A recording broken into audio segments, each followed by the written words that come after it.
when we started the project, I remember by 1992, we were down in Florida, and I was training people to do the CE5 initiative, where Close Encounters of the Fifth Kind, where humans intentionally make contact. And we were out on a beach, and you probably have seen, if you've seen the film Sirius, it's very bad footage back then, high camera, but we were doing this, and then 4 ET craft popped, just pop, pop, pop, pop. And in the film, it doesn't look, but they were quite close. They were kind of blue, beautiful, kind of circular with light in the center. And there was a colonel in the Air Force there, and there was a guy who ended up writing Bush's Brain, you know, about Karl Rove, the guy who wrote that book, More. He was there, all a bunch of people. And it was just a weekend thing. And of course, this went boom, straight up the chain of command. So within a month, I was getting contacts from the intelligence community. And basically they said, "What the hell do you think you're doing?" I said, "Well, I think it's time for universal peace, and I don't think the government, the UN's going to do it, so I think we should."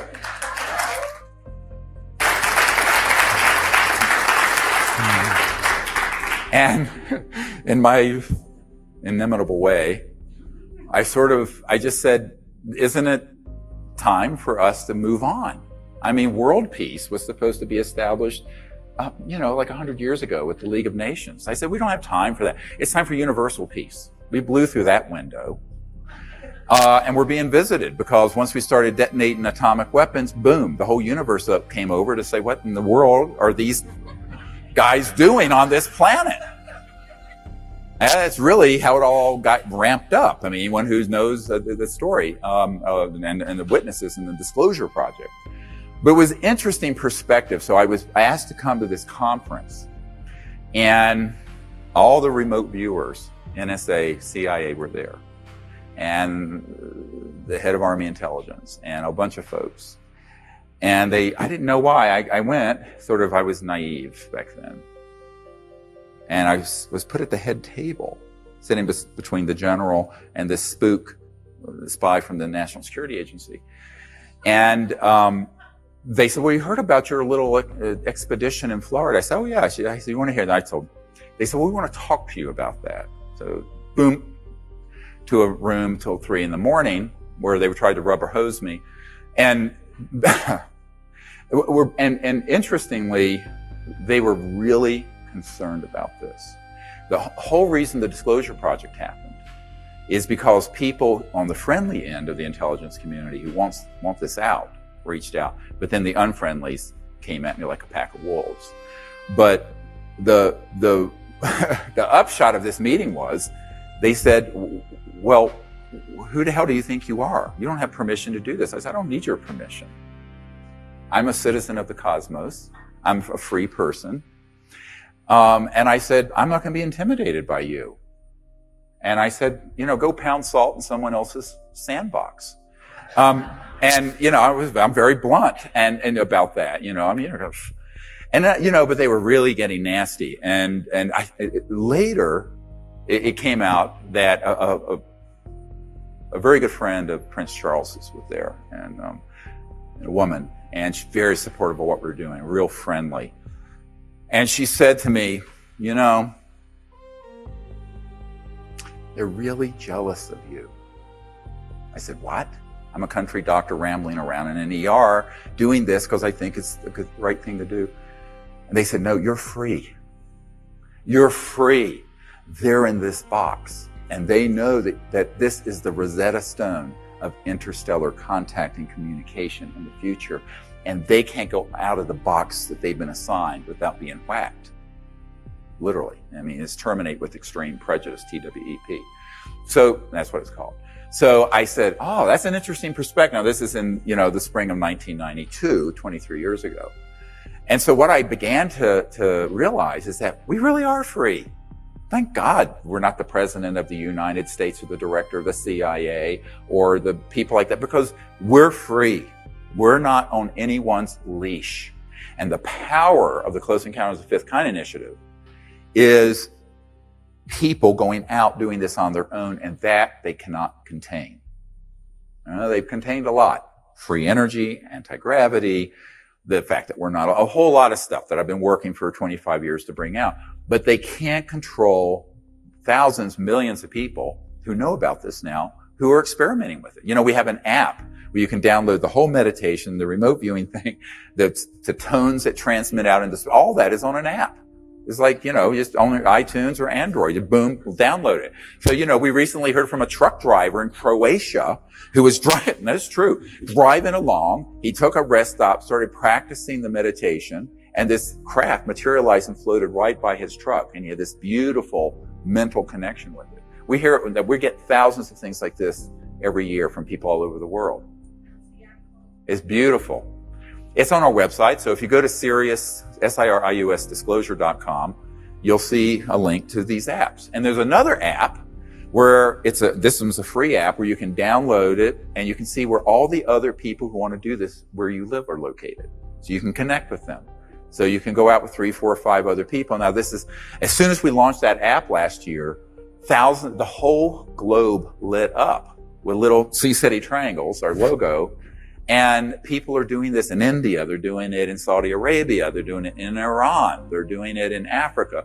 So that's how you create what Rupert Sheldrake called this morphogenic field shift, what people call the 100th monkey, which isn't quite accurate, but it's the power of people going into this state of consciousness, thinking and acting and doing something that begins to change the direction of the planet. Because it's unlikely the President of the United States is going to do it. Yeah, very unlikely. But we can. That's what's beautiful. We're free. But we have to first own and empower ourselves to who we are.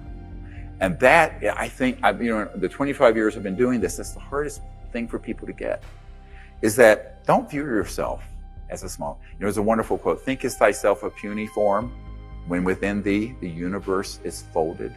Wonderful quote. The entire universe. And, Edgar Mitchell, who I brought to the Pentagon to meet with I was sort of introducing him to a lot of this. And my military folks set up a briefing for me and the head of intelligence for the Joint Chiefs of Staff back some years ago, Admiral Wilson. And I brought Edgar Mitchell, and, he and I were talking, because he started the Noetic Sciences Institute. And we started talking about the fact that every conscious being, that consciousness is a quantum conscious hologram. So you know what a hologram is? Like if you had a hologram of Marilyn Monroe here, you could take a little part of the skirt and there would be another image of the entirety of her. The whole is in every part. The whole is in every part. So every one of us have the whole of the universe and cosmos within us. So once we get our mind around that and accept that and begin to practice it, there's no limit. It's infinite. The possibilities are infinite. So I would encourage you to first understand that that's who you really are. Yes, you're an individual and you have a body and it will at some point expire, but the conscious part of you goes on forever. And while you're in the body, you can experience that aspect of yourself that goes on forever. You don't have to wait till you drop dead like I did. I was 17. So, I'm one of these people. I guess that's the only way I would have gone anywhere is kicking the, stubborn guy. And so that was a wonderful, in a way it was terrible, but it was a wonderful experience in the long run. I have no regrets about it. But when we begin to entertain the conscious mind within us, we begin to realize that we can be right here in this room in Boulder, or wherever you are, and you can see what's going on at the White House right now. You can see what's going on at Buckingham Palace. You may not want to. You can see what's going on out by Saturn. On the rings of Saturn, there's a massive extraterrestrial spacecraft that's miles across, not thousands of feet, miles. It's been imaged by the Cassini probe, Lockheed Martin operating it, and one of their chief executive guys called me and said, we've imaged this huge thing. I said, yeah, I know it's out there. They're waiting for us to grow up. And if we don't, they're ready to help in case we blow the whole system. But it's like Tom Bearden, Dr. Bearden, the physicist who was doing all these things on 0 point. He says, now don't get me wrong, the fools may blow it yet. But we have an opportunity to fix this planet before it gets too far out of control. And that's really what this is about. It's about transforming the planet through understanding the transformative power of the mind and of thought and collective action. But to do that, we first have to begin to experience who we really are, the mind within. And remote viewing is a pop culture term for what I call the way of the seer. Every civilization has had its shamans or its folks who could do this. And at one point, I believe the ancient Shambhala kingdom really did exist, and probably everyone in that society had that ability, was enlightened. And that was just a little point in time, and then it fell into darkness. We're getting ready to enter an era. It's called a yuga, a big cycle, where every single person on the planet will be in this state of cosmic consciousness and enlightenment. And eventually, thousands of years into the future, everyone born on this planet will already be in that state, because it'll begin to be encoded in the DNA. It'll be encoded in, and the whole thing with genetics now is epigenetics, and consciousness affecting genetics, your genes. And there are all these latent capacities within the human being that are ready to be unlocked. And they've done in neuroscience and genetics that when you meditate, you literally are altering what they used to think weren't operative genes, which epigenetic, what a long time ago was called junk DNA, the 70% they call junk, actually begins to operate and change. And so the mind and the brain and the body actually change as you go into these meditative states. This has been proven. There are very, very good research on this. So that means all of us have this ability. And so if we use it for the good, it will transform the planet quickly. Now, going back a few years, now if you go back and study every culture, the ancient Greeks, the Gnostic Christians, the ancient Vedas, every tradition has in their teachings this aspect of the mind and spirit. And it's used in different terms. There's a different lexicon in every culture, but it's exactly what we're talking about. It's this aspect of ourselves that's in the unbounded, infinite, eternal field. And that's actually that's how we're awake. The mind is always plugged into that. Now, we want to separate ourselves from it because of comfort, mainly. Because when you begin to enter that state, it's like, you ever gone diving or snorkeling, you go over where it gets 1,000 feet deep? A lot of people go, they hold on to themselves. You have to let go. And then it's beautiful. It's like diving off the high dive. You have to learn to let go. So you get in the right position and you acknowledge it, and then you let go. It's like the ancient Sufi master was talking to some of his students, and he was trying to teach them to levitate over the water, which is one of the ancient siddhis, S-I-D-D-H-I-S, that are in the Vedas. And this is something everyone can learn to do eventually, and levitate. And the ancient early Christians, actually, in Alexandria, were known to levitate in their temples, and before it all got squashed. And this one man student was saying, I am afraid I'm going to drown. And the teacher said, leave thyself behind and then walk upon the water. Leave yourself behind. So there's this balance, and this is what I want to sort of share tonight with everyone, is getting into that state, and there's this harmonic balance that you reach where you're present, but you've let go. And you've let yourself connect to this larger self, this unbounded aspect. And for a lot of people, it's really the hard part about it is first understanding that that's really who they are. And then secondly, is letting go and letting themselves, in a sense, dissolve into that state because they have anxieties about it or fears. And what I tell people is that there's an aspect of your individuality that will never go away either. So don't worry about it. You're not going anywhere. It's not going to, so let go of the fear, understand who you are, and then accept it and empower yourself to do it. To me, that's more important than any technique. If you understand what I'm trying to share here, and that's this empowerment of yourself to become a cosmic being, which we all are. We were born that way. Now, this began to be studied. I'm going to get into something that's a little disturbing to people, but I think you need to know about it because it's a distinction with an importance. There's nothing new under the sun. This ability has existed within humans for years, and it can be used for wonderful things, and it can be used for naughty things. The intelligence community,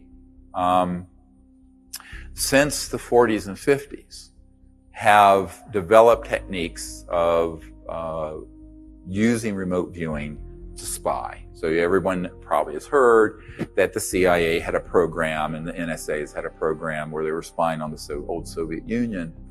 What you don't know is that the things that, Ed Dames and other folks have talked about, which are techniques that would help people, and the head of Army Intelligence who took his folks to the Monroe Institute, his young guys through the Monroe Institute. What you don't understand is that they were trying to just force these people to have one capacity. And let's look at it this way. Pure consciousness, the unbounded mind, has within it 1,000 different powers and abilities. Remote viewing, precognition, levitation, materialization, teleportation, bilocation, trilocation, all of it. But if you focus only on one, what's called a siddhi, S-I-D-D-H-I in the Vedas, one ability, to the exclusion of your overall development, it's an asymmetric development. Very important. What I'm saying now is critical. Because in my early days when I launched this project, I got to meet Joseph McMoneagle and David Morehouse and Ingo Swann and all these folks. And they all told me, not together, but separately, that the people that were rammed through those programs. And David Morehouse, I was at a party in Manhattan with him, and before his book came out, and he said everyone became alcoholics, suicidal, drug addicts, etc. Why?